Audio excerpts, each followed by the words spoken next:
حضرت ابو ہریرہ رضی اللہ عنہ فرماتے ہیں کہ ایک قبیلے کے 2 صحابہ ایک ساتھ مسلمان ہوئے۔ ان میں سے ایک صاحب جہاد میں شہید ہو گئے اور دوسرے صاحب کا 1 سال کے بعد انتقال ہوا۔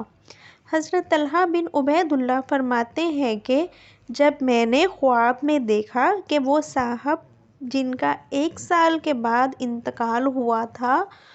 ان شہید سے بھی پہلے جنت میں داخل ہو گئے ہیں، تو مجھے بڑا تعجب ہوا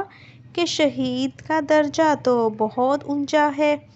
وہ پہلے جنت میں داخل ہوتے ہیں۔ میں نے حضور صلی اللہ علیہ وآلہ وسلم سے خود عرض کیا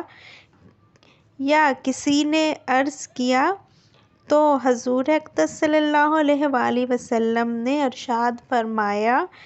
کہ جن صاحب کا 1 سال کے بعد انتقال ہوا، ان کی نیکیاں نہیں دیکھتے کتنی زیادہ ہو گئی، ایک رمضان المبارک کے پورے روزے بھی ان کے زیادہ ہوئے اور 6000 اتنی ہی رکعتیں نماز کی 1 سال میں ان کی بڑھ گئیں۔